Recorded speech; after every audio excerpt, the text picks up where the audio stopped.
You're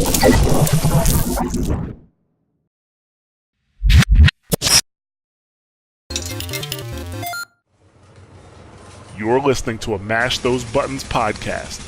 Visit mashthosebuttons.com for a full podcast schedule. Cargo secured. Extraction complete. Hi, this is Chrissy from the Final Fantasy XIV podcast, Wondrous Tales. Come hang out with us every other Monday for a casual discussion of what's going on in the community and some tips to improve your in-game quality of life.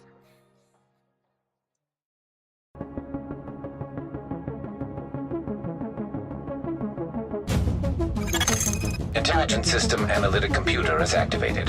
All ISAC systems are confirmed online. Data scanned. Downloading files. What's up, guys? You listen to episode 134 of SITREP Radio, giving you the news and other happenings in the world of The Division. This week, we're joined by a good friend of ours, a self-proclaimed nerd of The Division, and someone deeply ingrained within the community of The Division itself. But first, my name is Mike, and joining me are my co-hosts, Robert. Hello. Huge welcome back, dude. Thank you. Feeling much better.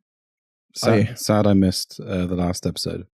It was a good episode. If you haven't listened to it, go back and listen to episode 133 with Cap. It was fucking awesome. Hello, Luke. Good evening. How are you, sir? I'm all right, mate. How are you? I'm doing pretty good. And finally, we have the best John Leguizamo lookalike we could find. It's Borrietheblade, a.k.a. Boris the Bullet Dodger, a.k.a. Narkov Escapee, a.k.a. Team SITREP Designated Healer. Apparently, these are all names that have been portrayed by you, given by Luke today. Well, I left a few out as well, to be fair. But any beginning with C. Out of all the ones you left out, Boris the sneaky fucking Russian. Yeah, sneaky fucking Russian I left out. There was the guy I love to tell to fuck off I left out. There was Team SITREP's chauffeur that I left out. You know, we could keep going all night. Boris the Peeping Tom. Boris the translator. I mean, we can keep going. The best translator we've ever had. Boris the pizza expert. What's pepperoni in in German? It means sausage. Boris, if I don't see you later, I'll see you through the window. All right. Hello, everyone. Thank you very much. That's the tone this week. Then, again, thanks for having me back again. Welcome to all you guys with me here today, and welcome to any new listeners of the show. And we hope you all had an awesome week. Also, happy Thanksgiving to everyone out there. Anyway, quick backtrack to last week's episode with Cap. He did say on Twitter we forgot to ask him one question. I'm going to blame Rob because you weren't here. Okay. That's fair. Standard. Not around to defend himself, so it's his fault. But yeah, he quick fired at us. I mean, he basically said we forgot to ask him what his favorite DZ entrance music was. And he replied, Benny Hill, because he loves that sweet jam. It's also pretty accurate at times. It's pretty damn accurate. Anyway, let's get down to some news. So, global event Onslaught is currently in progress. We forgot to mention that it was coming up last week, so surprise. It's still in progress until Monday. Shut up, Rob. And if you're still after some sweet classified gear, go get grinding. And then starting November 30th, you will get double field proficiency caches. I'm putting that in this week just in case I forget next week. Cool. That's all right, Luke. If he has a go, you just say it's nice of you to turn up this week. Well, I was going to say it's nice to see him sober, to be honest, but whatever. Rob, what are you drinking today? It's just some cheap lager from Lidl's. I think I say cheap cheese or something. I don't know why I thought that. Anyway, Boris, welcome, dude, to the show. I know you joined us on our GamesCom episode back in August, but it was a bit of a weird episode to kind of record. We were like 2 days into GamesCom, all absolutely shattered. So I don't think you really had a proper introduction on the show. First of all, how's it going, man? It's going good, dude. I'm on a 4-day weekend. I can't complain. Nice. Everyone's ill in my house, so I've been off pretty much the whole week so far. Obviously, huge welcome to the show. Do you want to tell the listeners obviously, I think by now they know who you are, but what you do and as a member of the community. So I am one of our awesome moderators in our Bullets and Beer Discord. I'm Borrietheblade, or Boris, I believe. I'm literally just a guy that loves the game and has been with you guys since banned. And I want to say Captain mentioned he's been listening since like episode 40 something. I want to say I'm like 4 behind Cap. I wasn't too far behind. So, but yeah, that's pretty much who I am. I don't know. I've been gaming since I was 6, 7. My cousin had a Sega Master System, and had no idea what the hell I was looking at. It was Altered Beast. That's all I remember.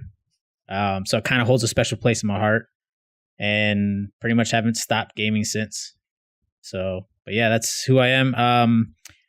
The folks over in the ANZ, Australia and New Zealand area, have dubbed me Borrietheblade, because when a lot of folks started coming back to the game on their end, I found the Locked On crew, started playing with them a lot, because on my lunch hour was their nighttime, because they're 8 hours ahead of me. I was helping them out with builds a lot. So that's where the Borrie came from, of Boris. So I was known as Spick Beats. So if some of your listeners are like, I don't know a Borrietheblade, I was Spick Beats from months ago. So I decided to change it. It was time. I've had that handle since like the 90s. So it was just time. It's okay, man. I went by Asshole Face Man for a good solid 6-7 years. Wow. Until my account got banned by PSN.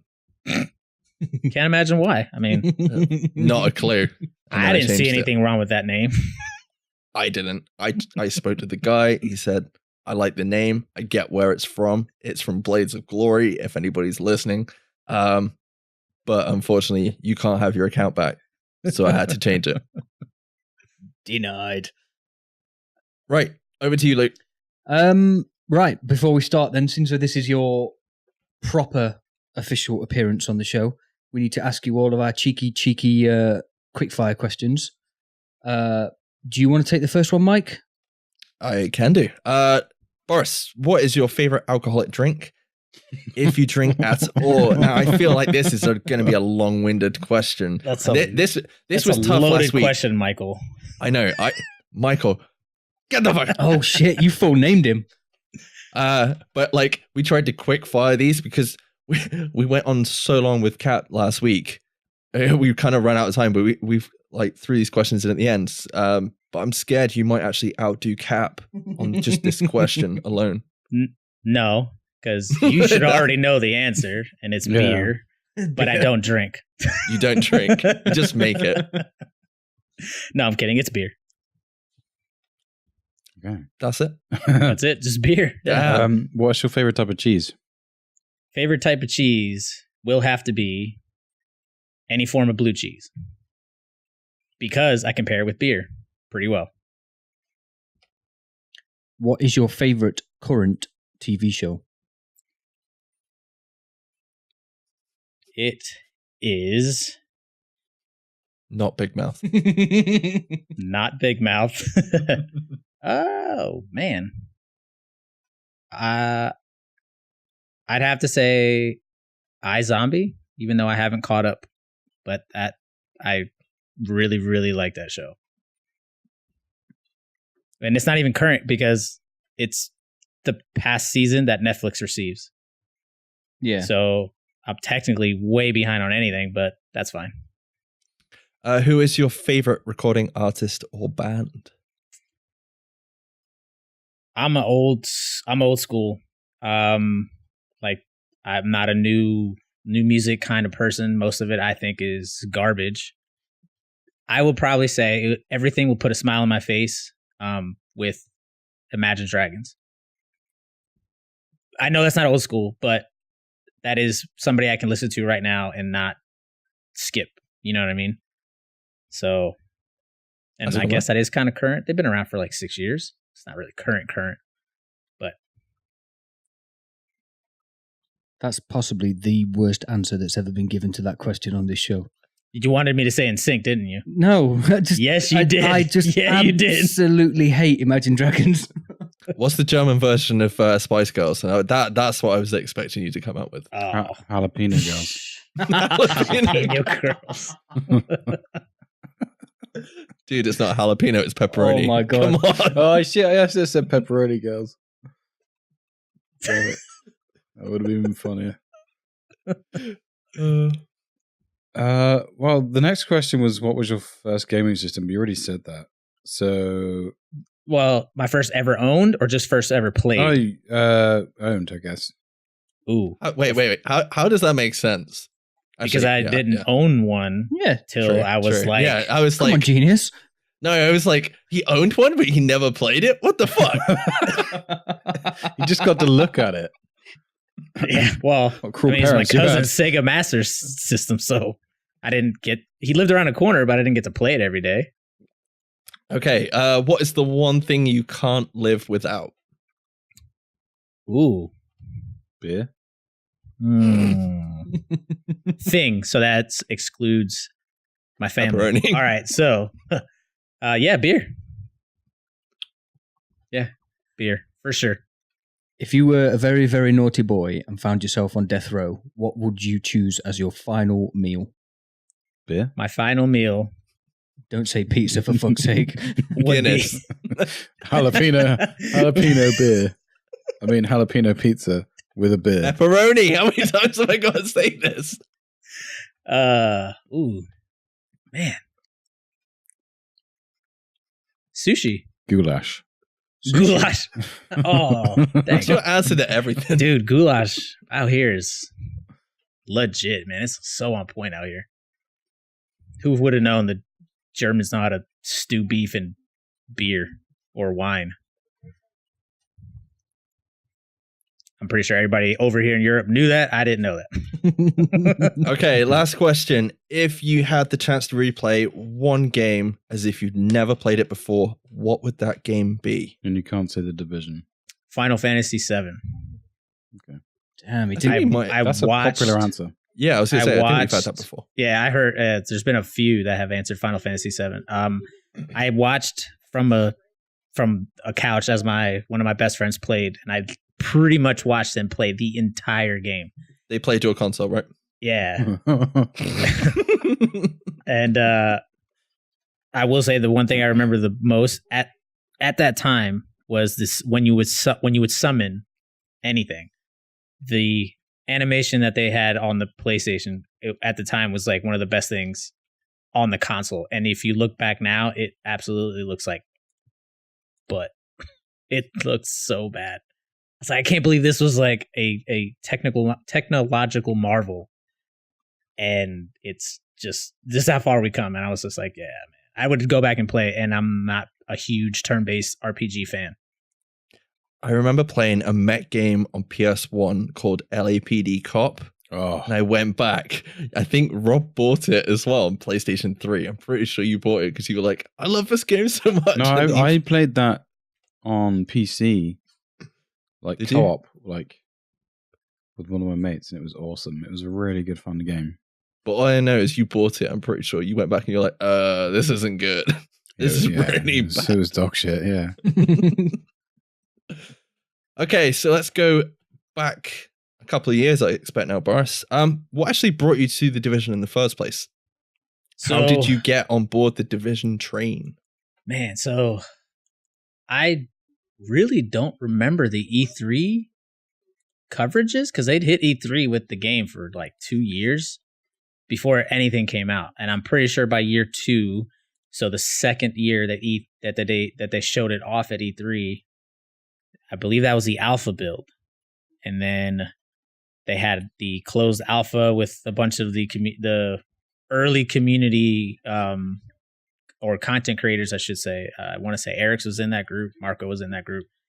And one of the two or both put out their YouTube videos. And that's where, honestly, I was like, okay, this is like literally a shooter. It's an RPG shooter.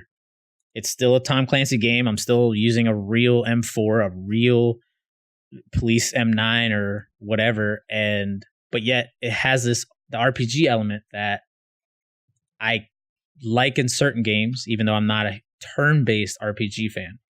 So the closed beta link was out, so I went and signed up for it and got extremely lucky because it was late, very late in the game. So I did the closed beta and I was hooked. I was like, yep.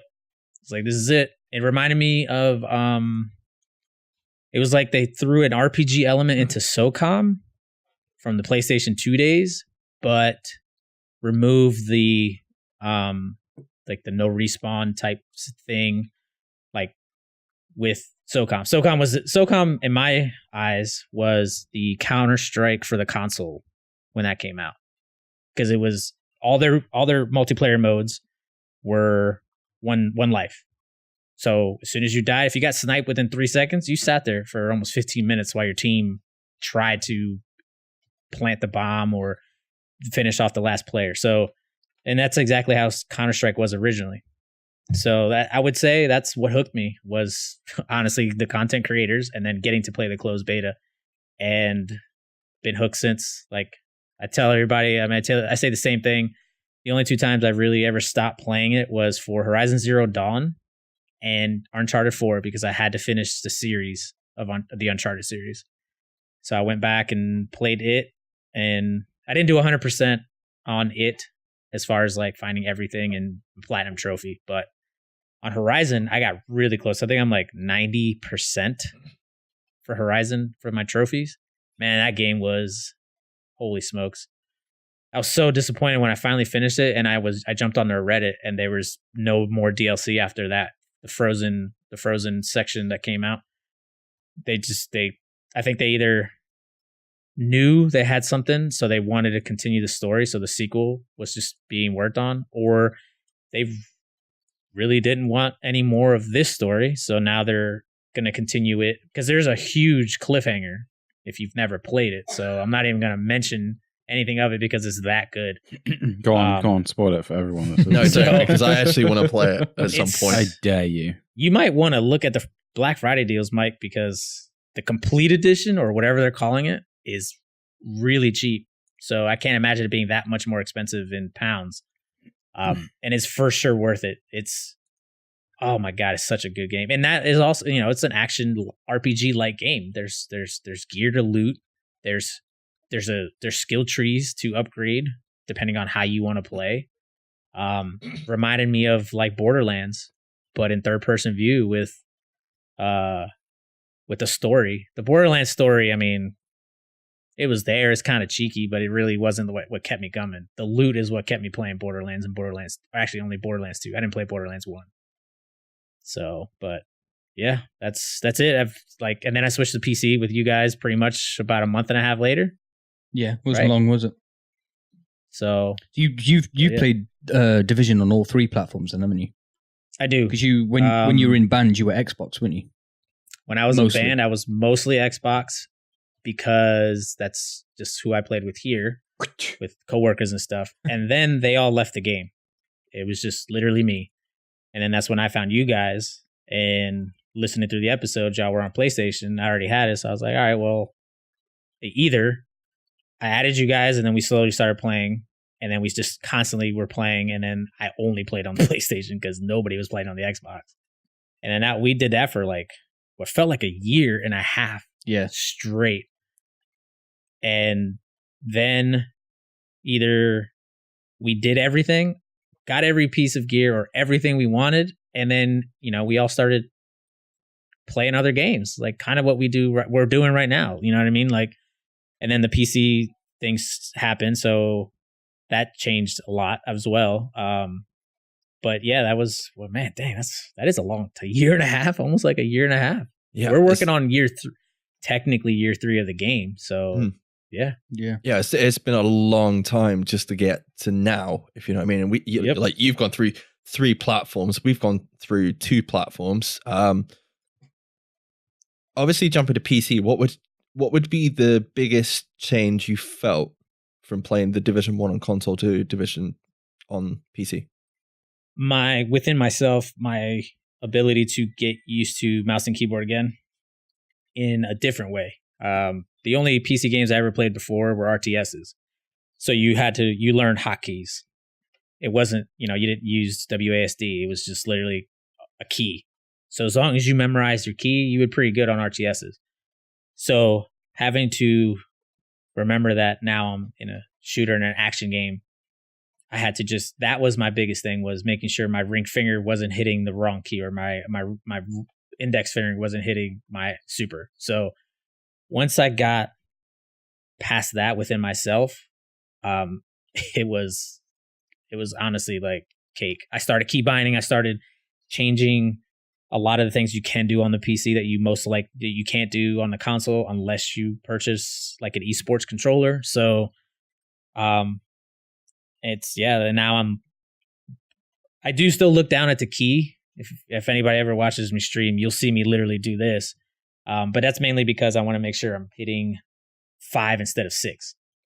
I don't have those memorized. I have to still look down at where 5 and where 6 is, because I have alt 3, 4, 5, 6 as for survival for water, soda, candy bar, canned food. So I just hit alt 6, alt 5 to heal, alt 3, alt 4 to get some to see loot. So I'm accustomed to doing it. But yeah, that was really it. And that was within myself. Yeah, there's nothing else. Yeah, that was pretty much it. Just real quick, when you mentioned survival, how did you go carrying Rob around in survival yesterday? That was actually, we went, because I knew it was just for 100 kills, because we weren't going to get 4 hours out of one session. We just did PvE, because for PvP, the one time we did PvP, it was just me and him. Yeah. So it was like, all right, well, this isn't really going to be fun because we're not going to see anybody other than ourselves. And then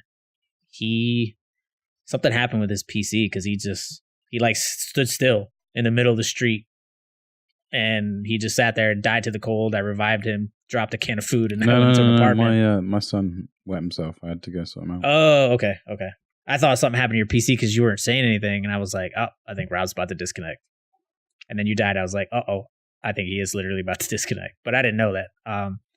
Yeah, it was actually fine. I mean, he kind of was like, well, damn, I guess you know where everything is at. I was like, yeah, sort of. I was like, every time we broke off apart and he was going down the street and I kind of knew where he was, I was like, all right, watch out. You're going to run into a purple LMG heavy rider with 3 riders. One of them's a rusher. If you turn left and then turn right, you're going to see 1 tool, 1 electronics, and either a gear or a weapon box or something. Like, it was, so for him, he didn't really have to do anything other than, all right, cool. yeah. It's just along for the ride. I was like, hey, did you get materials for both filters? He's like, yep. I was like, all right, let's go. Is that not the perfect way for Rob to play survival ever? Yeah. Like, what, being told where to go? Exactly, yeah. And what to do. Don't turn right there, you'll die in there. Okay. Watch out for that contamination zone. Exactly, right? Just going very quickly back to what you said about obviously mouse and keyboard and PC. I think it is something we do take for granted once you move over to PC. I mean, if you don't game permanently on PC, then I do feel like the controller for playing FPS, playing any game on a controller just makes life so much easier. Obviously, depending on what you're used to. Apart from the precision side of things, yes. Yeah. Yeah. And I don't want it to come off as it's not like playing on a PC with a controller is like bad or whatever. I'm not part of that group of PC gamers, because it crossed my mind to slap on my Xbox Elite controller to the PC and use it, because that's what I was accustomed to. I've been a console gamer literally my entire life, other than RTSs. And even that you can run on an integrated graphics Intel system, right? So I didn't really count it as a PC gamer. So by all means, if that's what you're comfortable with, have at it. If anything, realistically, it's probably better to even have a desktop, because you won't be spending $600 every 5 years. And depending on how they even go, there's rumors of the next Xbox being without a disk drive. It's going to be fully 100% digital. So Yeah, a lot of people are still in the camp that they have to have a physical disc, but they're also the same people that resell their discs. You can't resell digital products. So for the industry, for the game industry, digital is by far the best thing. For everybody else, for the consumer, it isn't. But that's going to go away. I mean, it's literally going to go away. So, but yeah, I mean, if you're on the fence of switching to PC or wanting a PC for Division 2 and you're worried about the whole mouse and keyboard thing, use a controller. Who cares? Yeah, Division is one of those games that lends itself to both. Like, it works really well with both. Yes, it's nice to be able to keybind Camp Food to Alt 5, right? Yeah, it's cool. It's two keys, but depending on the controller you decide to use or the setup, you can still, especially now, there's even more esports controllers being officially licensed by the console makers. Eventually, you're going to have like 12, 15, wait, hold on, 4, 8. You're going to have like 20 buttons on a controller before we know it. So yeah, I had to do some quick math. I was like, hold on, there's 4 triggers, 4 face buttons. So yeah, like it's going to happen. So to be honest, it's going to get to a point, I would think, that consoles are going to catch up. You're going to be you'll be able to use keyboard and mouse just the same. Yep, Microsoft already said they're about to go 100% mouse and keyboard. They're just leaving it up to the developers. The developers have to implement it via a patch if they don't already have it implemented. So, yep. Right. Thank you very much. Moving on to the Division that is currently in play. What do you think is the state of the Division at the minute? I would say for about 90% of the gaming community for the Division, it's quite stale. I'd say it's stale. Even if you just got the game 6 months ago, you're probably sitting at about half of all the classified gear sets. And by half, it's probably the ones that you want. The other half, you're never ever going to touch, and you've been deconstructing or selling everything about it. So even with those half, so what's that, 7 gear sets?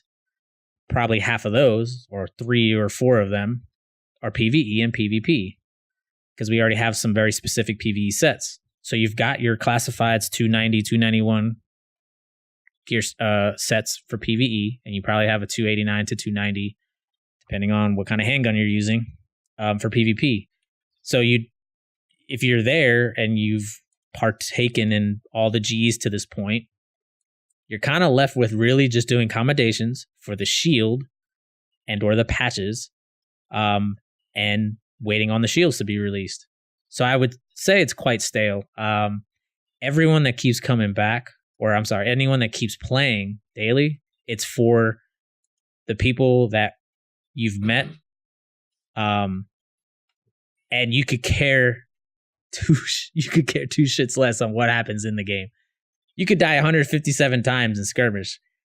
All 157 were spectacular because you're with somebody that you enjoy playing the game. Yep. So like that's even though it's stale, people still play it every single day. Well, yeah, it's the community that is basically, in a lot of ways, keeping the game alive. I think from my point of view, if PvP was in a better state, I don't think it would be as stale as it is. I know PvP is a thing, but obviously, I mean, we spoke to Cap about it last week, and his thoughts on it were, classifieds kind of killed the build diversity. So you don't have people discussing builds as much as you did before, when stuff was a lot more diverse. True. Yeah. I agree most of what Cap said and what most people said, like, the how classifieds essentially kill the diversity.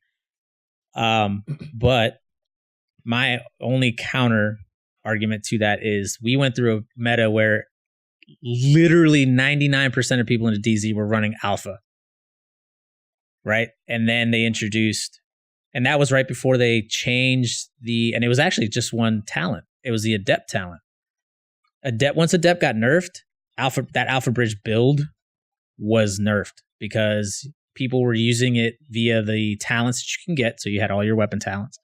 And that's when we had the meta where stamina was not what you wanted to invest in. So you went firearms electronics. So you could get your haste close to 50%. You could proc adept, up to 37.5% crit hit chance on an AR. And then your pulse was almost 200 skill power pulse. So that puts you at 60% cap. Your crit hit damage was where your damage was. Oh, by the way, you had the 4 to 6 weapon talents from Alpha Bridge. So you were just obliterating everything in a DZ. If you didn't run Alpha Bridge in a DZ, it's like what Striker was when it was OP. If you weren't running Striker, you were dying. Even if you were a 9K pred. Not even a 9K pred could stand up to the pre 1.8.3 Striker, right? Same concept. If you didn't have an Alpha Bridge back then, you really weren't going to win any fight. And if you did, the other player was probably missing shots. So we went through a meta that was the meta, Alpha Bridge, right? One set, and then they introduced the classifieds. And in a way, it brought more than just one set. Eventually, yes, it went to one set. As people started unlocking or getting the other sets and realizing, well, one, this is absolute trash in PvP. So there's one down. There's another. They're like, well, this one's nice, but against Striker, the sustainability of Striker can't do it, right? And then more and more started to fall by the wayside until all that was left was Nomad, Striker, and Pred from time to time. And then every single one of them, actually, yeah, even Pred when we did it in the PTS and we were testing it with sniper rifles and MDRs, and we were dying after the 10th bullet hit you, you'd get one crit tick, you would down, the next tick you were dead. And then they nerfed it. They did dial it back a little bit, but it still was super strong. The main reason Pred was super strong early on in the main classified meta was the immunity wasn't working right. Adrenaline wasn't working. The immune box wasn't working. Yeah. So there was no counter to it, right? Not even a candy bar would work. So if you could get a Pred, it was very, very strong. But then as soon as people started to understand Striker and either hacking with Striker or just got really good with Striker obliterated a Pred. The only thing that would counter a Striker was a Nomad. And then people started getting Nomad because of the GE. And then people started grouping up with Nomad. And then Nomad got nerfed. But then Striker stayed the same. So that became the Striker meta. And now it's essentially a D3 Nomad meta right now. So what you're saying is you want Alpha to now be the next meta, right? If Alpha didn't become a solo set with the classified, I think Alpha would still be good. Hashtag bring back It became Alpha. a solo set, man. Like in skirmish, if you go in and skirmish or last stand enough, you'll see a lot more Alpha than you would before. I'm still waiting to finish my Alpha build for skirmish. Literally all I want it for is skirmish. I gave up on it after the PTS. I tested it in PTS. And in my head, because I know I play with friends, I was like, this just became a solo set. I'm like, then that really screws my team, and I screw myself out of my team because now I'm relying on me getting the kills and me finishing people to revive my health or to reduce damage or to increase my damage. I was like, cool. Somebody's going to like it, but it's just not me. So I never built it. I kept a bunch just because I'd get some gloves that were God-rolled Alpha Bridge classified gloves. And I'm like, I can't delete these. But everything else, I still don't have it. Just like Luke, I still don't have an Alpha set. And now part of me is like, well, I don't have anything to play for. Why not just build an Alpha set, dump 2,000 div tech in it, and just jump into skirmish or the DZ just for shits and giggles? What's the harm? What am I going to lose? I don't really care. Exactly. There's nothing I'm going to lose. If you had the chance to say massive, like when you booted into the game and you could pick which patch you were playing, which patch would it be? Oh, good question, dude. Dang. I'm going to say 1.5. 1.4. Yeah, 1.4. I'm somewhere. Sorry. I want to say 1. Which one was it? 1.4 was the major change. 1.5 or 1.6? I thought it was 1.5. No. So 1.4 was the Alpha Bridge meta. Was the the change to the entire game. Like literally extra, the entire game. Extra loot, Alpha Bridge map. Yeah. It was a generosity, and from then on, the game became what it is now. I think 1.5, there was a change. There was something in 1.5 that really made the alpha meta. Wasn't that the ninja bag? Wasn't that the ninja bag? Possibly. And that, I think that's when ninja became what it is, which enables you to have. Because it was alpha because I was running an alpha ninja with tack. So I have 50% skill haste, like 225 skill power, and I have 4 weapon talents. I think so. I think what everybody's forgetting is we've gone through like 3 iterations of the Alpha Bridge meta, haven't we? Because the original 1.4 Alpha Bridge meta was 6 talents with the FAMAS on your back. Yeah. The one Boris is talking about is the ninja bag where when you it went had down all to the 4 tack and everything talents. else with the 4 talents. And then one you mentioned before where you still had the adept talent that would proc all of the crit chance and all of the crit damage and everything else. So right. Yeah. So you're right. I think that's what it was. And if it wasn't for shotguns on console, because I was playing in console back in the day, 1.3 would be the patch that I would choose to play. But PlayStation 4 shotguns was tough, dude. Yeah, but that was fun. Yeah. When you had to actually try and succeed at the game to get some reward from it, that was the shit. It's like when you used to go to like the top end of DZ would be tough because the NPCs would just fucking rinse you. When you used to when get you hit had by to pop a gas grenade and it would wipe you out in 2 seconds flat. You had to pop a blue to run past the Q building. Yes. Yeah. Yeah, that's a great meta. That was so much fun, and it took me 7 minutes to get my blue back. Well, they could always bring back Seekers if you want, boys. Oh yeah. Shut up. All the one-shot Seekers. The best? No, I'm messing. But I do remember. I would say 1.5, Rob. I seem to think I couldn't remember if it was 1.5 or 1.4, but I remember roughly around that time. That was like the best PvP time that I ever had. It was 1.4. On the Division. 1.4. When we used to go and find the building up near the helicopter crash. Yes, that was 1.4. I still stand by that being I think it was 1.4 as well. Yeah, I remember that. I really hope we get moments like that in the Division 2 because that would be we really fucking awesome. Even by accident, you will. Just because you'll be enjoying what you're playing because it's brand new. I think the beauty of that I think we're going to get meta was that everyone had exactly the same build. Yeah. And it was just down to But that skill. was the point. Exactly. And I think that's what they kind of wanted with the normalization in the PvP modes we have. The issue was they already had classifieds out. So now you had this, kick-ass classified 6-piece with 1401 stats that were getting nerfed down to 1272. And yes, they're still strong. I'm not denying that a 6-piece striker wasn't strong in Skirmisher Last Stand, but it's just the normalization. I think if everything went up to 1401, then I think PvP would be a lot more fun because that would bring the ninja build back. Yeah. That would bring the skulls build back. Yeah. That's something. This is something we've said for like ages. Yeah. If they just upped the high ends and the exotics, you would have brought so much diversity, and that would have like counteracted everything that was going on with the classifieds. But I think there just would have been so much going on at the time. Very quickly going back to Skirmish and obviously the Last Stand PvP modes. Something we said for a while. You talk about normalization and that for PvP. How would you have felt if they ever came out with dedicated operators for Rainbow Six Siege for the Division for that game mode? So like you would literally have specific roles in Skirmish or Last Stand? Not necessarily specific roles. I mean, you could go that route, but specific classes to pick that you like. Yes. You can't change anything. They're built nothing. You're right. You had a bonus. You had a set of skills. Pre-made builds. A pre-made builds. Pre-made loadouts. Yeah, exactly. I would be 100% for it, as long as there wasn't one clear-cut winner. Yeah. Because that, if you think about that be it, the beauty of it though? Because if there is one clear-cut winner, you've only got like 13 builds. Ninja as well, but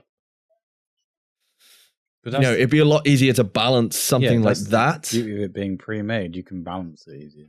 Yeah, correct. You're right. And if they see one clear cut operator / loadout is everywhere in skirmish last stand, and they're like, all right, we got to look at this one. What do we got to do to it to either nerf it down, or what can we do with the other 7 to bring them up? What's missing from the other 6, the other 7 that players aren't choosing? Like, what are we missing here, right? So, yeah, I'd be so for it. I think it would have been kind of cool if they'd have done something like that, and then it would have given the chance for everyone to try PvP, and then you go jump into the Dark Zone, which is obviously free for all. You've built, your agent's builds, Right. But also have gear sets or builds that kind of come from those PvP modes. So you earn the loot for the Dark Zone from those PvP modes because it's open to everyone, instead of like the Dark Zone. When it first came out, you were only like picking up certain builds in there. Like, was it Banshee? Do you remember like certain gear sets were dedicated to the Dark Zone? Those were the only places you could go pick them up back in the day. I'm pretty sure before 1.4. You're referring to the pieces? Yeah, the actual pieces themselves. Oh, so like you actually earn PvP gear for the Dark Zone in the normalized dedicated PvP modes. So I would honestly say before 1.4, I mean, in reality, you could get any gear set in the Dark Zone, but the drops were so minimal that you took anything that dropped in the Dark Zone. Anything teal, you were like, all right, let's extraction right now. Let's go, hurry up. Because nobody's paying attention, or nobody's going rogue, or nobody's clearing landmarks. Let's go right now because I don't care what it is. But I don't know if there was. I don't remember if it was weighted towards Banshee. I don't remember it being weighted in the Dark Zone. I remember HVTs being weighted towards Lone Star. Yeah, and the Underground was weighted towards Reclaimer. That's actually where I thought Banshee was weighted, because it used to be the blind set. It might be the case that that's something that I wanted rather than, do you know what I mean? I think that's what a lot of people wanted. Yeah, so you go into the Dark Zone because it's your PvP area and you get your PvP sets in there. Right. That would be ideal. The Underground was weighted to the gear sets that came out when the Underground came out, right? Correct. Yep. Reclaimer. Firecrest. I want to say Deadeye. Firecrest, and there might be one more, and I want to say it's Banshee, but I don't think it was. Because Banshee, remember, got reworked. It used to be the blind set. Yeah, but Deadeye wasn't weighted towards the Underground, because I had a Deadeye set for 1.3 when it used to be Deadeye with all the crit and smart cover, and you'd be OP as fuck. Remember OP? Remember old school Reclaimer? Was that the one that? And I want to say it's Reclaimer, Firecrest, and the Underground. The Reclaimer was all the status. Yeah, when you could all the statuses. Give your whole team. Your UI was teal green at the whole bottom. I just remember people using Reclaimer to cheese bloody Last Stand, sat in the bloody spawn point. Yeah. Oh, you didn't even need Reclaimer. You just needed a heal box and Seekers. Yeah. Why am I thinking the reason you used the highest skill power was because the heal ticks were quicker. It would last longer too. Yeah. I mean, that was the only reason. I remember that because I spawned in and all those little blue dots stayed behind me, and I turned around and I was like, what are they doing? And then all of a sudden I see Secret Mines and then a green orb everywhere. I was like, really, motherfuckers? Okay. All right. So all I did was go to B and just force the other team, the ones that weren't cheating either, because the other team was cheating too. And I just basically made them follow me to the spawn, just kept dying, and they kept pushing, right? And then eventually I would stay at the spawn, and then everybody would die. And then if that didn't happen, I would make my way to their spawn, because I knew there was 5 or 6 of them sitting there doing nothing but reading Reddit with their Secret Mines getting healed. So then I would go in there and be the jerk. I was like, really? I mean, you could open up the scoreboard as well and see 200,000 points in a matter of 10 minutes and be like, okay, well, I know who's cheating. So, yeah, that was lame. That was a bad time. Yeah. Because Last Stand was fresh, right? It was like within 2 weeks of it being released. People were having, quote unquote, normalized PvP without any consequences. You were ranking up. You were getting vanity items, loot. So it was like fun in a way, and then all of a sudden you were seeing people being 99 in like an hour. It killed that game mode quick, didn't it? For quite a while. Or not 99, but 40. Yeah. Yeah, it turned a lot of people away. I stopped going into it. Once I knew they fixed it, that's when I went back in, and then I played it. I played it a lot. I was grinding for it. I wanted the vanity items. I hit 40 on everything. I'm not a 40 on the PC because by the time I really cared about Last Stand and grinded for it, I was like, yeah, I don't really care anymore. And it was skirmish. It became skirmish really because it was either sometimes it was us four, or you could insert Foxy within us four, or who else played with us on the PC? Tinks. Dave. Tinks, we had, and Dave, yeah, exactly. So you could remove one of you guys or me, and then it was Tinks, Foxy, or Dave. You guys got stream sniped the other day, didn't you? By someone? Who? I don't know. Oh, he probably was a nobody because otherwise you would have remembered him. Yeah, true. Oh no, there was. It was me, you, Boris, Tinks, and Mr. Magoo, and they were the guys in Tinks' chat saying PvP's easy, blah blah blah, and then they all came in with the nomad builds and wrecked us, and then they were like, "Oh yeah, GG." Yeah, that was one time we got sniped. But Rob is talking about the time you killed him in the powerhouse. Oh yeah, that's what he's referring to. And then he came in my chat, was like, "What's it feel like to get stream sniped for your first time?" I was like, "I guess I made it, huh?" I think you'll find I killed Rob 3 times in the powerhouse. But who? We still lost. Who won the game? Had the most. He had the most kills on the other team too. Kills and best score. You didn't get many of those kills against me, baby. And who drank the most beer? Okay, very quickly, you were there at Gamescom with us this year. From what you've seen and from what you've heard so far of the Division 2, what are your thoughts? So, besides us, and then you got Captain's group of star players. You had the PAX Oz folks out there that got star players. A lot of them, almost all of them I follow and watch. Every single one absolutely loved the demo. Every single one also mentioned the that cover is like extremely important. They noticed it right away, kind of similar to what Luke tried to do when I got to play with you guys. Was basically Leroy Jenkins the demo, just really see what was happening. We did. He died. We did do that. Yeah, and he died. So that's the one thing I've heard from anyone that's put it out there, or any content creator or any stream that got to play it, was it looks like it's in an absolutely great place. They're bringing cover back. I can see where Captain was saying last week about it's being more tactical. But he got to play the demo like 6 times. Isn't that what he said? Yeah, I think when we played it was very rushed. And when you've got that time, like that 10-minute timer there, sat in the corner, you're like, right, shit, we've got like 3 minutes. Let's just go get over there. And you're rushing. You haven't got enough time. I know we had a little bit more time the second time we played it, but like to play it 6 times over and over again, you're gonna pick up more and more details. I mean, to be fair, he was a guest. Like he was essentially royalty for Ubisoft in a way. So if I was him, I would have played it 16 times. You know what I mean? Like I would have taken every advantage. Hey man, what's over there? Oh, this is Division 2. You want to play? Yep. Thanks. And then 20 minutes later, hey, we got a Division 2. Oh, all right, thanks. I would have kept playing it. But he was able to experience it. So I'm seeing. That's what I would say. I'd say everybody loved the time to kill, time to be killed. The cover was extremely important. Most didn't get a chance to try all of these specializations. I think a lot of people got stuck with either, if they went more than once, star player or not, it was the sharpshooter and the crossbow. But how do you feel about the Division 2? How do you feel about the direction of it? And I guess what are your hopes for the Division 2 in the future?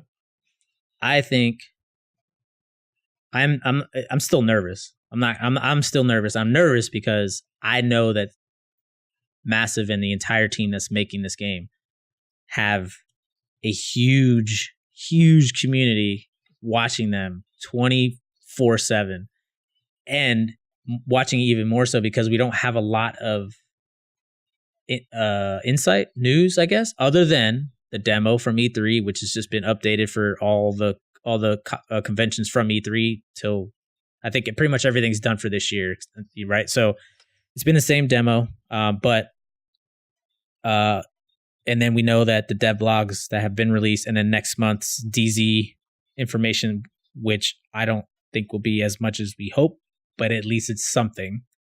I think a lot of people are still kind of nervous because they know how rough Division 1 was. The ones that stuck around through it, regardless, it's fine, right? Which I'm one of them, but I'm still nervous. I think that's kind of debatable though, because like I know like the rest of you guys as well. I'm part of obviously the Division community. I'm also part of quite a few Facebook groups. Facebook, it's a really kind of weird place, but there's a lot of conversations going on over there, and you see so many people like, I don't know if I'm going to enjoy this game. I don't like the movement. I don't like what they've done with certain skills, because they're still in that frame of mind that it should be exactly the same game, but with a 2 on it. And I don't understand that kind of idea. So the people playing it now, I think the majority of them will enjoy it, but I think it's very difficult to put the whole community behind the fact that everyone's going to enjoy it. Correct. Yeah. Oh yeah. I think what's going to help them for launch is, one, this year the game has been put on sale what feels like every quarter. Well, it's Black Friday tomorrow, sorry, not today. So yeah, I got a coworker who literally bought it today. He bought the base game plus the season pass. $22, 22 US dollars. The individual DLCs were $3.75. Like, when you put that in perspective, for us, we're like, you're telling me I could play survival for $3.75, right? You know what I mean? I was like, and I told him, I was like, look, man, I'm not trying to upsell you the Gold Edition season pass. I was like, but you're essentially getting 2 modes for free, which are arguably the best out of the 3 DLCs we did get. One of them is by far the best one. I was like, and the game comes out, the sequel comes out in 4 months, so you can enjoy what could possibly be some lore carrying over to Division 2 and only cost you $22. And even still, I know the servers are going to still be up. They're going to be desolate, but they're going to still be up after the Division 2. So you can still come back and complete certain things to understand better what's happening in Division 2 if you end up picking up Division 2 at launch. If he ends up enjoying Division 1 and gets hooked like most did, I got a feeling he'll probably get Division 2 at launch. But because he's so late, and I told him, I was like, hey man, I'll create a new character for you on the PC or on my account, and we'll go through it 1 through 30 together. I was like, I don't really care. I was like, I got nothing to lose. I was like, gives me something to do anyways. But I was like, I'm telling you, I told him, I was like, I'd rather you play it by yourself, to be honest. I was like, because you need to get the story. The story is really, really good. There's a ton of lore behind it. And if you're the kind of person that needs to find every single piece of intel when you are experiencing it throughout the neighborhoods, I was like, you need to do that by yourself, because you're gonna hear me, you're gonna not hear the audio recording, and you're gonna miss something. And I understand you can go back and listen to them. I get that, but it's not the same. In the moment, It's not the same. In the moment, you just killed the cleaner boss, and then all of a sudden you unlock a video evidence, and then you watch it, and then you're like, good God, these motherfuckers are crazy. And then you walk out of the mission, and to the left and to the right, there's a whole bunch of echoes and incident reports and phones kind of sort of tied into the neighborhood you're in, and it pieces everything together. So I was like, but I told him, I was like, do it on your own. But if you just want company, I was like, I'll give you company, man. I was like, I don't care. So I think it's, I can tell you right now, if they don't, if something one little thing falls short, they're going to get roasted so fast. Yeah. And it didn't even have to be the PvP, right? It didn't even have to be that. No, I agree. But I think even like, if the DZ news comes out next week, or I mean, it's not technically December next week, or in December, whenever it does come out, and people aren't on board with it, I think that's gonna be a huge uproar, but I think we've had so many uproars in the community with certain things that it's kind of the nature of the industry nowadays, isn't it? Like, I mean, look at Fallout. Look at Fallout at the minute. Everything gets dissected, and Blizzard with Diablo Immortal at the minute. You know, it's community will uproar, but it's developers. Thing is, that's publicity. Yeah, but developers will also do what they want to do at the end of the day. Any publicity is good publicity. Yeah. And I think the Division might be the exception to what's been happening in the last month for game releases and games and publishers, mainly because of how Ubisoft is presenting themselves to everyone. And I think that Star Player program that they started a couple years ago is their way of saying, hey, yeah, we're a AAA publisher. Yeah, we have some of the longest running titles in the industry, but that doesn't mean anything. And I want to say the Vivendi almost possible buyout was probably I wouldn't say a turning point, but a something in their storyline as a company, right? That was like, all right, we need to reevaluate. We need to figure out. We can't let this happen because we heard from the public, like, you know, people fighting for us. So now they're kind of giving back to. So I think they truly would listen or have listened to us for Division 2 as much as they can, of course. Obviously, you know what I mean? They can't do everything. I mean, going off that about Vivendi, I think that is a huge turning point. I think it shows that Ubisoft, you know, had to come out fighting, had to be creative, had to make some tough decisions. But then they've shown how much, you know, they're going to push forward and change. You know, they'll stand by and fix games that, you know, don't always have the best launch. I mean, would we be here now with the Division if it was still in the state before, like, round about 1.3? Probably not. Would For Honor still be in, like, a player base? Would that still be a viable player base if they didn't go back and fix that? I'm pretty sure Rainbow Six Siege had issues, but they've kind of moved on and grown past that with each iteration of all those games. Ghost Recon is doing really well. Assassin's Creed. Luke, you had a question. Well, it wasn't a question. I was just going to say, like, we talked about this off air before we started it. Somebody was asking me about PUBG and the fixed PUBG program they've just gone through. The what? The fixed PUBG program they've just gone through. They called it something else. So appreciate. I was going to say, that makes me sound really dumb otherwise if I'm asking you twice.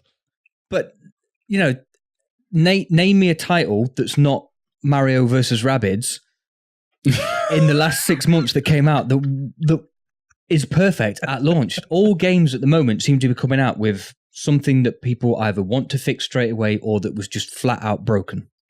Spider-Man. Pokemon Go. Pokemon Go. No, Pokemon really? Go is broken at launch. Pokemon Go is broken at launch. Diablo. Free on Nintendo Switch, which doesn't count apparently according to Rob because it's not a real game. Overcooked. Oh my god! What, Diablo 3? Oh, you went Overcooked. See, really? You can't say Diablo 3 on Switch because that's not a new game. That's been out for ages, and they just launched it on Switch in the fixed version of whatever it came out on first. That was bad. I might give you Spider-Man, although I've not played it, so I don't know how good or bad. God it of was, War. Boom. Okay. So 2. Yeah, God of War was 6 quite, months. I don't remember hearing. Yeah, I don't remember hearing anything about God of War being bugged or there's an exploit that you can do something. There probably is, but we're just not a part of that community. Not that true. Well Type of game, though, is it? No. So yeah, I mean, I to your point, Mike, I'd say Rainbow Six was probably. I think that was in a way their way of saying, listen, this title's been around forever under our label, and it just didn't launch how we thought it would. So they went and did a 1.4 on it, and the freaking title is it's an esport for fuck's sake. It's an ESL, man. Like, it's up there with Overwatch. It's up there with the CS:GOs. You know what I mean? Like, who would know? I guarantee you, not a single player from launch would have. Me and Rob back in the day, we played the demo, the beta before the game even came out. I was like, no, No, it was trash. It was bad. It was That was so on bad. I was console, like, though. this isn't Rainbow Yeah. Six. I was like, this isn't Rainbow Six. Yeah, but even back then, I mean, I've played some janky games before, but it was just not in a good playable state. And I know it's a beta, clunky. but like, what is a beta nowadays? It's near enough the closest thing to the game on launch. Look at Fallout 76, the game that everybody played just before launch. It's pretty much the game that they're playing now. And like for them to turn around and fix Rainbow Six Siege, to fix the Division, to have them in better states than they were, it's a lot of hard work and a lot of money that goes into it that I don't know if a lot of studios would do that. Publishers would do that. And I commend Ubisoft for doing that. That's really where it's kind of like, all right, we're just publishing your game. We own the developers, but we're not the ones developing it. We're just providing the funds or the means for you to develop. I think they have a lot. I would say they have a lot of say and a lot of creative say in. I mean, judging from what Cap said last week, they have a lot of say in all the game studios and what they're doing, what each studio is doing. Whether their method of working is better than Activision and EA, I would assume so, because they seem to be in a better state than those games with the public at the minute. But we'll see. Yeah. We'll see how the Division 2 launches. We don't know, but I mean, I can reiterate time and time again on here, and I know you boys think the same as well.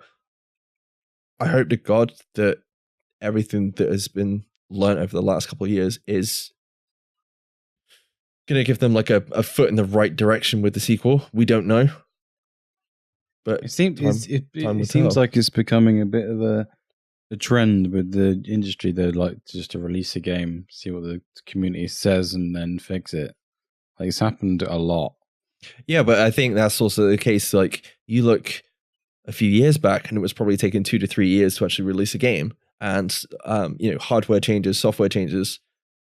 People still want that kind of development cycle to occur, and you still want the same level of quality and quantity in a game, yet you're not going to get that in that cycle. So I agree with you, Rob. Like, some of these studios feel like they're checking out a game, but it's not finished yet. And they're like, we'll just get out the door, we'll get the sales, we'll get the money back, and we'll go back and fix it. And yeah, it definitely feels like that with some of them.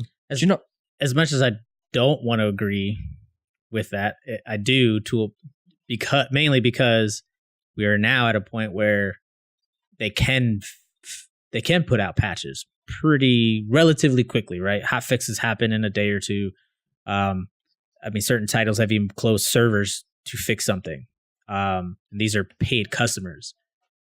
Because if you not this generation, but even on the 360, so we'll go last generation, PS3, 360, most games had a day one patch as long as they had some form of internet capability. And odds are you didn't get a patch for like 6 to a year. And the patch was to fix crap from like day one, right? So we went through a period, and these are online games too. This is where it was like, it went from that to having no patches, because if you got a patch on the PlayStation 1, actually you didn't, because there was no online capability. So yeah, we went from no patches to one patch in its entire existence of the title to maybe 2 patches in a 2 or 3 year period during the development of the sequel, if there was a sequel. And then now we're to the point where we're getting hot fixes and, stuff the Division was a part of that. There was the hot fix for the Midas. The Midas was introduced, and within 3 days it was nerfed because the talent that they created, they didn't figure, it was funny. They didn't figure into the math that, oh, whoops, we can have a SMG that can possibly get 100% crit hit chance.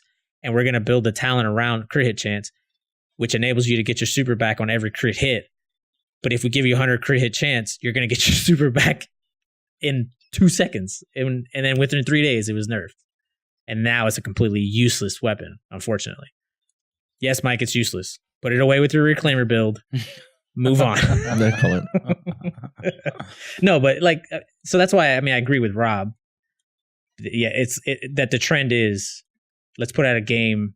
We've been developing it for 3 or 4 years. And then we're going to kind of sit back and let's see what happens. they think of it or what happens. I can think of several games that have done 180s, like Division's 1, Destiny's 1, Destiny 2's 1. Destiny No 2's Man's Sky. 1. Destiny 1? You could even say Destiny 1 did it too. No Man's Sky. It's Rainbow Six. Rainbow Destiny- Six. No Destiny did Man's it Sky. twice. What's some PUBG? In a way, PUBG, but not really. Yes and no. The fix PUBG program. I mean, let's think about it. They introduced a program titled "Fix the Game" and did it for 2 or 3 months. So, and PUBG was in early access for almost 2 years. I mean, it's there. I'm trying to think of another game, Rob, that's done a 180 that is like up there. You know what I mean? I'm trying to think of what's in the top. Oh shoot, you got to include Fortnite. Fortnite Battle Royale when it first came out was terrible. Rainbow Six. I don't know if we already said that, but Rainbow Six. They said Yeah. We said yeah. Fortnite. It's also Fortnite, like that was a huge turnaround, and it is what it is. I mean, it's in the top. It's not even a top stream game anymore. Believe it or not, it's been dethroned. But By what? it's still up. COD? Destiny. Blops 4 God. has actually passed Fortnite a couple times. PUBG isn't even in the neighborhood anymore. PUBG is Black Ops 4 Blackout literally just put its boot on its throat. Yeah, Black Ops Blackout is killing it right now. Right. Just before we leave that, I will just say, Cheese. I think you were saying about, obviously, we're talking about the industry and things like that. We're worried about the launch of the Division 2. Do you hope, I mean, it's something we've said, like, do you hope that Ubisoft or Massive or whoever has learned from the mistakes over the last year and a half with regards to all the other games in the industry that just seem to keep making obviously stupid mistakes with microtransactions and content and just the way they handle certain issues? Do you hope I mean, there's been so many games I can think of over the last year, like Division, Battlefield 5, what else was this bloody Star Wars Battlefront, that have all had major issues that have killed their launches. Do you hope, or do you kind of agree that, well, yeah, I suppose you can't really agree, but like that they're going to have a better jump start by looking at those other properties and going, we're not going to do anything. Learn mistakes. from other people's mistakes. Yeah. Sorry guys, I'm really tired. Yeah, I think they'll even learn from their own mistakes in a way with the premium vendor they introduced after they said they wouldn't introduce any microtransactions. So, I honestly think they will have microtransactions. I really do. And the reason why I think is because there still has to be some form of income sustainability. And if you're giving us episodes, It's standard with all games. it's got, but here's the thing, like the premium vendor, I think after people, as long as they do something like that, where you can earn a currency that this premium vendor, you can earn that currency by just playing the game. Yeah. Fine. I think as soon as people realize that they can get the currency that they quote unquote need, or the type of currency that they need for the premium vendor by just playing the game and shutting their mouths and playing, I that pretty much squashed it. It's the Warframe. It's the Warframe model. You either grind the shit out of it and earn it that way, or you pay for it for an easy. That's Right. an excellent model. I think they will do it though, because Yes. it works with Warframe, it works with Overwatch, it works with Siege, it works with Destiny. Division 1, works with Destiny. It's going to work with Division 2. So Right. Yeah. I don't see it being removed. And then of course it's just, it's just an income. It's just income sustainability. The pre-orders were really determined. Obviously the massive fanboys have already pre-ordered multiple copies. just what pays for the updates that fixes the game. So yeah. And just please don't make out it's a free update. It's not. It's not a free update. It's not. kind of is, because they're not asking you to pay outright for it. They're just using I'm money gonna that you've already slap given. But you. they are using money that you've already given them. So But I mean, yes, I agree with everything that everybody said so far. But can we not put Division 2 on some kind of this game is going to be perfect pedestal before it comes out? I hope it's dog shit when it first comes out. Because in 3 years it's going to be the best game ever, and we'll definitely play it by then. And it'll give us something to talk about. Yeah, true. Yeah, I mean, so I'll pose a question to you guys. What are you going to talk about? If it's perfect. Once it launches, like, I mean, think about it. If the story is, no, not that it's perfect. I expect Rob to do patch notes, by the way. Well, Patreon did. Oh, nice. But I mean, think about it. Like the lore, if the lore or the story is anywhere near that where we want it, what are you going to talk about without spoiling it? Are you just going to talk about like the mechanics? I mean, within week 1, yes, you're going to probably talk about the mechanics. Like, man, I don't remember this from GamesCom, or watching any YouTube videos from PAX, or holy crap, they changed the skill from GamesCom. At GamesCom, it did this, and now it's doing this. And they didn't let anybody know because they kind of probably wanted to keep it a secret. So everybody that had been playing it from June, July to whatever, they're in also, and it's a surprise for them. So, like, what do you? How are you gonna? The first few weeks is just gonna be our nerd sacks exploding. Yep, a little bit, and then and then we might start spoiling stuff, because at that point you would expect people to have played it. I expect 2 weeks of holy shit, this is fucking awesome. Holy shit, they fucking nailed it. Week 3 will be okay, so this bit isn't quite perfect and this bit isn't quite perfect. Then week 5 and week 6 are going to be right. If you haven't finished it by now, here's your 2-second warning. Turn off the fucking podcast, and then we'll spoil a load of shit. And then week 8 will be okay. So the raids are fucking tough, right? And then week 9, we're going to get aboard the Division 3 train. Let's go, boys. Because y'all know that shit's happening. Yeah, I wonder how many people are going to tweet at Julian after like day 2 of Division 2. Be like, so Division 3 then, right? Yeah, no. When'd you guys do it? Yeah, no, exactly. We've got to do it 2 weeks before they release it. Yeah, right? yeah. Like, just everybody start tweeting Julian with places where the Division 3 could go. No. We have to go off the pre-orders. So it'd be, if you pre-ordered the Division, don't you get 3 days early access? So do we do it then, or do we do it on the official launch day? I'm kind of... No? Okay. Sorry, guys. Boris, obviously you're here today because this is a community episode. We did ask you to bring a community topic. What's your topic this week, dude? My topic is, as lame as it is about the community that we do have. With me now streaming more often and getting exposed to complete strangers that love the game. It's incredible to see how easy it is to just want more people to play with, like, and or how many actually are as big as nerds as I am, or as everybody else that I already know is, without knowing it. They may not ever do Reddit or Twitter, and the fact that they're even on Twitch is just probably to fill the gap of not playing themselves, and then either to get the inspiration to go play, or if they were like, I don't feel like playing today, and they just jump on Twitch, and then they see somebody playing, they're like, all right, that's it.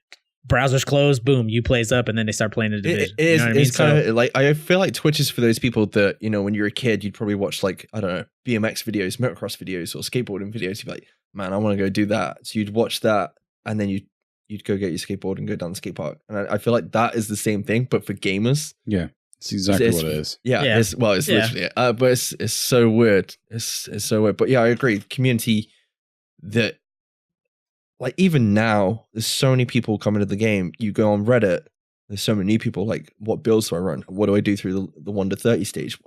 What do I do during this? And obviously the community itself is like a double-edged sword. Like, the half of it is so good and so helpful, but then there's like this kind of alter ego of, we're master race, we've been here, you're all a bunch of noobs. Fuck you, noob. Yeah. Yeah. Especially like when you start heading towards like the dark zone, fucking dark side, Star Wars, man. Thanks, Duff. No. Literally the best bit of the whole trilogy. Thank you. Sorry.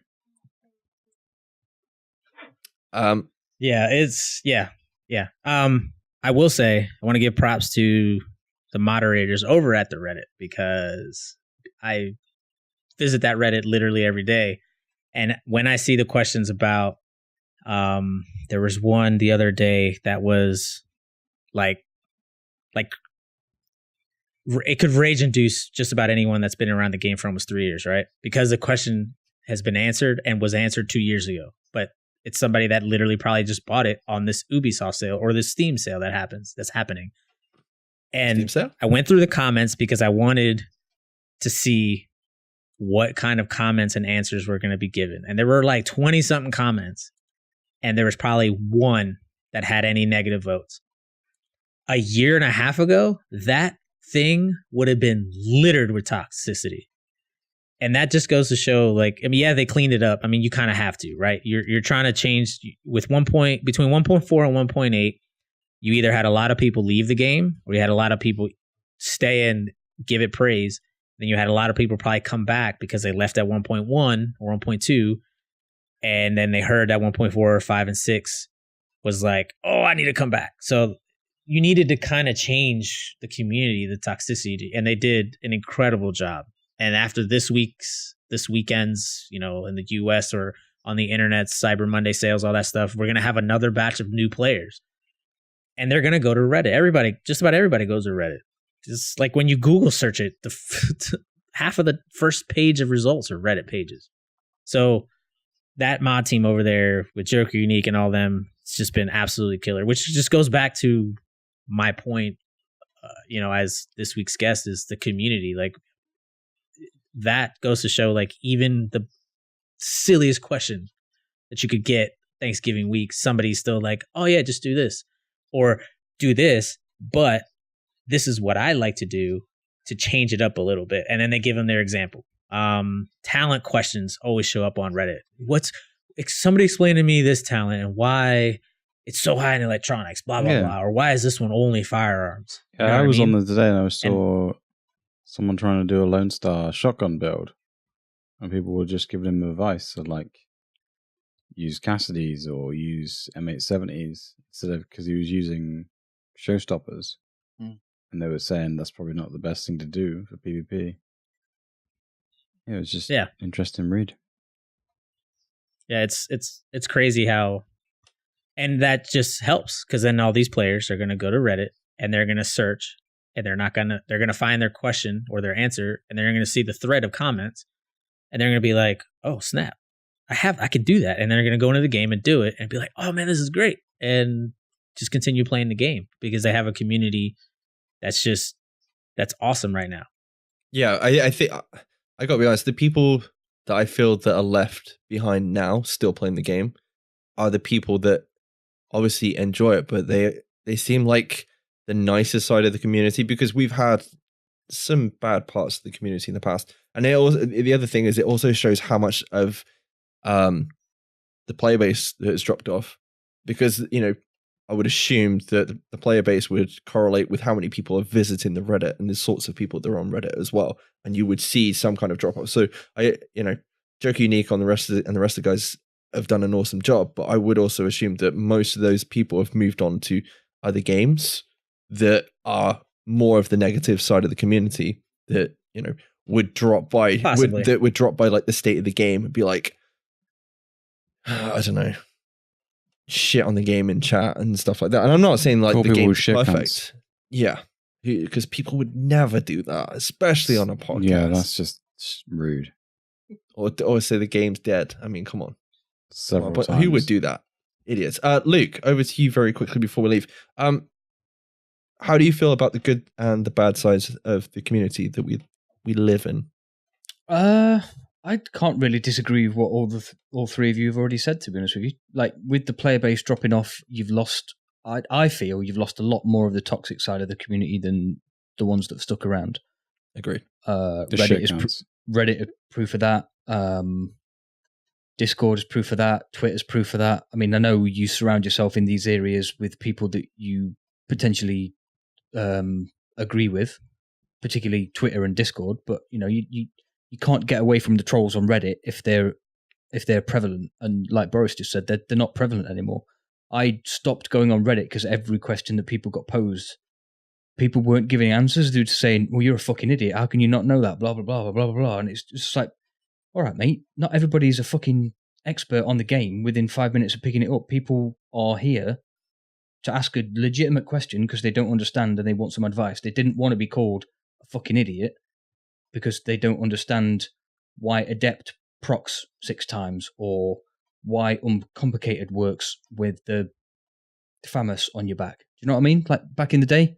So yeah, I think the community is in a great spot at the moment. Yes, I agree with what Boris said earlier about the game stale.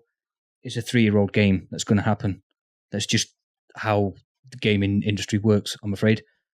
But I can't and won't complain about the community at all at the moment. I really can't. And there's certain things recently been on Twitter that just remind you on almost a daily basis how good the community is. And I won't say any more than that because the people that I've seen post the things on Twitter that should be given attention to have done it in their own way, and it's not for me to sort of promote that or put any more spin on that. But yeah, the fact that people have put these messages out, these heartfelt messages out, and the community have just rallied around them. Literally every message is support is absolutely brilliant in my opinion. Yeah, just reiterating Cap's thoughts on community last week, where he's going on about the community, obviously cosplayers, people streaming, still streaming now, all the podcast teams that are still, covering the Division. You've got the hardcore gamer girls that are still, grouping up. They're adding more people to their collection. And it's just awesome to see, even now, 3 years in, the community's still growing, and obviously it's gonna change and grow for the best once the Division 2 comes out. But going very quickly back to what Boris was saying about, you were on stream and you're seeing so many new people come to your stream, and they want to play with you, and they just want to be friends, and like they're not necessarily part of like Twitter, Facebook. They're not really scouring YouTube or anything like that. It's surprising how many people do, like, they're not a part of a community, and even like just follow, like watching you play that makes them part of this. Like, not saying they're not part of the community, but it kind of you as a member of the community, you're bringing that to them, so they trying to get my words out, so they can actually feel a part of that. And I think that's a good thing, because like we know so many people that don't look at build videos, that don't go on YouTube, don't go on Twitch, don't want to be a part of these things. You're missing out. Really nice people. Yeah, you are missing out, but that's the thing with Reddit. It's almost thing. like every answer that Reddit used to give back in the day was, "Oh, if you've not seen this video, build video, you're an idiot because you don't already know the answers." And like you've just said, a lot of people wouldn't even know to search for build videos on YouTube. So, what's the harm in asking a question on a website forum platform that was built for asking questions? And it almost felt like Reddit had lost its complete identity. Or within the Division subreddit, it had lost its complete identity. So it's great to hear Boris say that it's done a full flip on that and is now a place where people can actually go and ask other people that play the game for advice on how to play the game. Yeah, I almost want to say they coincided with the two biggest patches of the game, 1.4 and 1.8. So it was purposeful. So they did their own 180 within Reddit. But yeah, there's a couple people that now follow me on Twitch that they don't Discord. It's something like they don't know what it is. Probably because they like literally only play games, right? They don't hit the internet for anything else other than Twitch or Facebook or Amazon or Netflix if they watch it on their computer. So, and a few of them have joined our Discord simply because my bot keeps spamming, "Hey, you want to see this, and this? Hit this link," because I'm requiring you to. So, you know what I mean? But like that's it, a lot of them are like, I'm like, "Oh man, go in our Discord, blah blah blah," and they're like, "What's Discord?" And I'm just like, "Oh, well, it's Skype for gaming because that's basically what it is. So, you know what I mean? And it helps them. So they come into the Discord and then they see, oh crap. All right, well, they can use the tools or they can explain like how to Discord, you know, properly or whatever, and how to get their answers. So, without needing a Reddit, because in reality, if you get into a Discord of whatever game or community of whatever thing you want, there's obviously Discord isn't just limited to the games. That's far easier to get your answers than anything else. So yeah, it was just, it honestly baffled me because I would, some of them I would ask them, hey, how'd you find me? Or hey, welcome. Or cause I wouldn't recognize the names. You know, obviously we all stream or mostly stream. I know Luke, you don't do it anymore, but people would come by. Our Division friends and family would come by. We all recognize the names for the most part. So when I would get some names that I was just like, I have no idea, I'd be like, hey, what's going on? And then within 15 minutes of my survival run, they're like, oh yeah, I've been here since alpha. Or I'm like, what? But they were kind of sort of like I was. I was never out there. I didn't stream. I didn't have a Reddit or not a Reddit. I didn't have a Discord to go to or a part of a Discord. So, and they could very well be in our Discord now, like me, but part of a community. And then they're going to see, oh man, there's like a crap ton of people that genuinely still play the game because they can just swipe right and see the list of people online and see how many people are playing. Now, don't get me wrong. You have a lot of people that don't play the game. Yes, I get that. But there's still a lot of people. That's still LFG in our chat room. And they probably, you know, Chuck's one of them. You know, he's constantly, we've helped each other, and he's helped people in my Twitch, and I've helped people in his Twitch, and his people in his Twitch have followed me or asked me on PlayStation to invite. And I let him know off the bat, I'm like, hey, listen, like I rarely play the PS4, but I have everything on the PS4. So you don't need to worry about like giving me loot. If anything, I'm probably going to give you loot. Let's be real, because I have everything. So that it was incredible how quickly it happened. Like just literally in 15 minutes, boom. We have 3 more Discord members that now we possibly have grouped up with. We're not even knowing it. So awesome, dude. Obviously, huge thank you for bringing that topic to the table for us. Very quickly before we leave, it is a community episode. What's the one thing that you could think of that would bring the community together more? I think if they did some huge, and this has got to be from Ubisoft or Massive, some kind of event. I would prefer it to be survival. Let's be real, but something that makes people tune in, to be a part of it, whether it's part of the game physically in it, playing it, or just stream it. I mean, if they just loaded up the Division game channel on a Saturday night, and all of a sudden it was like, I don't know, they're not necessarily giving away something. It could even be giving away something, but man, I don't know. It could be announcing something huge, not telling anybody, letting the viewers come in, because you know if anybody follows a Division game on our level and they pop up on a Saturday night, you're probably gonna tune in, because they don't stream on Saturday and Sundays. It's Friday night with Amper, and that's it. So it's probably going to be a pretty big deal, especially if they don't announce it. Or they say, hey, you guys might want to check your Twitch in about an hour on Twitter, right? And then something like that. Or they just drop the bomb and say, we're going to make the DLCs free, which I really, actually, now that I think about it, I really hope they don't, because they just screwed a bunch of people out of $10.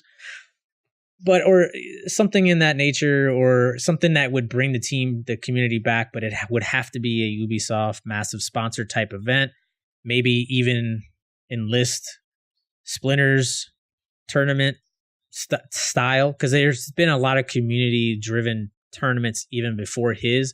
They were not survival driven, they were DZ driven, and I did tune into a couple of them, and they were absolutely terrible, just handled in the most, like, you want to see toxicity, you should watch those tournaments. They were absolutely trash. And 90% of those players don't even play the game anymore. But So I think that is a really good idea, and there's something they've done before, and I'd like to see them bring it back, where they do more community events. I mean, I know Amper streams Fridays. It would be cool if they just did like, I know it's obviously in their time, do it on a weekend, have a couple of giveaways. We know they've got codes to the game.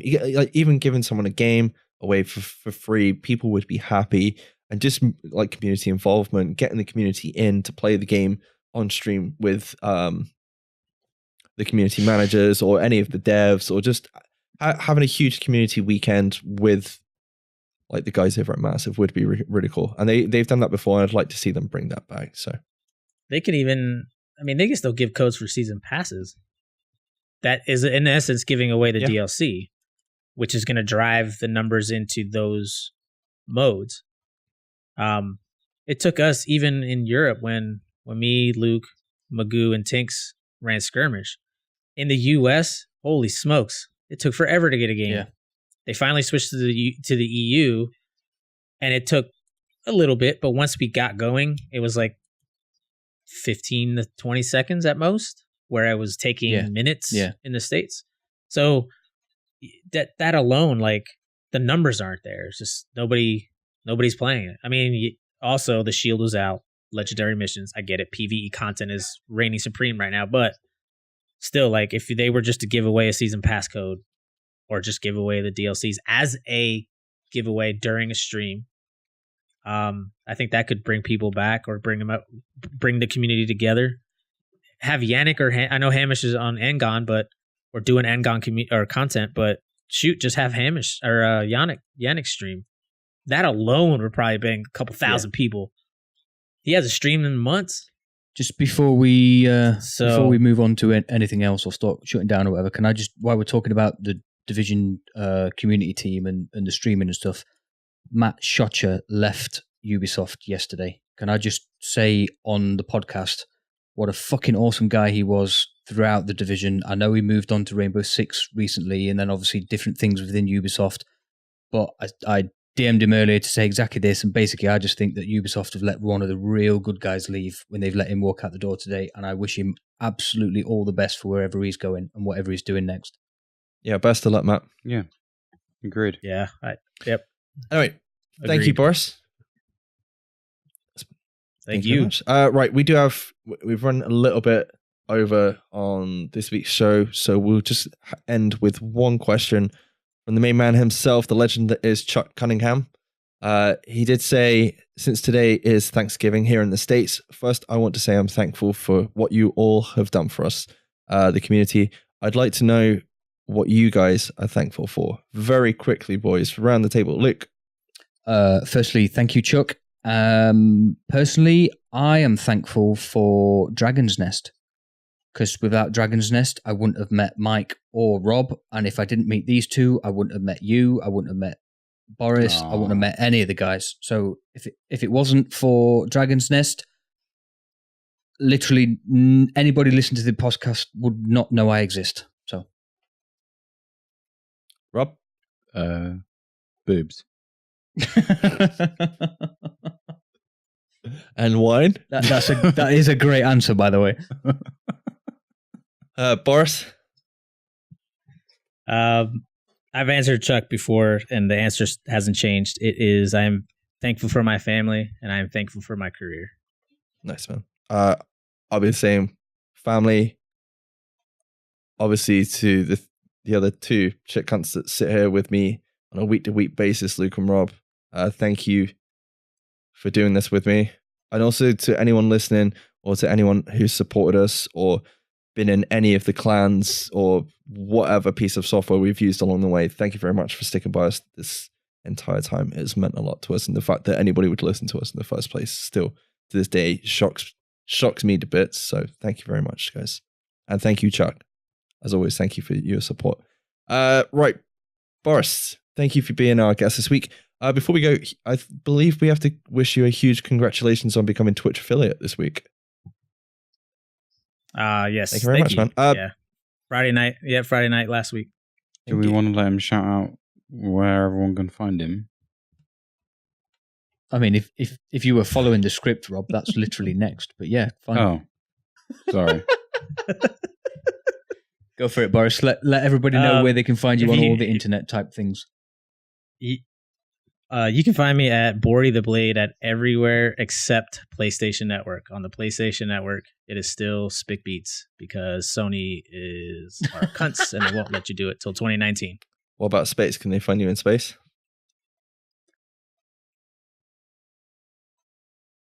He's turned off his mic. You can find me in space as Borrietheblade as well. Because I am a sneaky fucking Russian, so where else would I be? That's where they're all hiding, is it? Right, okay. That's where they're all hiding. Robert! Yes? Where can the listeners find us? You can find us over at SITREP Radio on Twitter, Facebook, and YouTube, as well as our personal accounts. Send any questions or feedback for the show to sitradiopod@gmail.com, or you can find us on Discord. The link will be in the show notes. So we want to hear your thoughts on the news and topics we covered in this show. So please leave a comment and join the discussion in any of those places. Luke? Please leave a review of the show using the podcast app of your choice. We really do enjoy reading all the reviews. The feedback is genuinely excellent, and at the end of the day, it does actually help people to find our show. If you're brave or stupid enough to listen all the way to the very end of the show, you will hear all the juicy details about the other awesome shows that are available on the Mash Those Buttons network. Thank you! We do live stream as often as we can, so if you're interested in dropping by and chatting with us whilst we play The Division and some other games, you can find us all over at twitch.tv/SITREP Radio. We have been SITREP Radio this week, and we hope you enjoyed this community episode. We'll catch you in the next episode. Thank you very much for listening, agents. Bye-bye. Bye-bye. Bye-bye. Good night.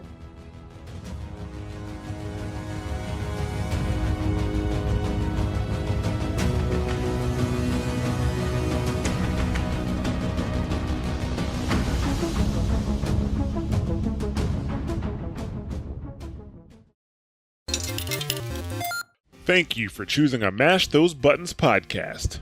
We hope you enjoyed the show. If you'd like to subscribe to one of our shows, you can find us on multiple podcast platforms across iOS and Android.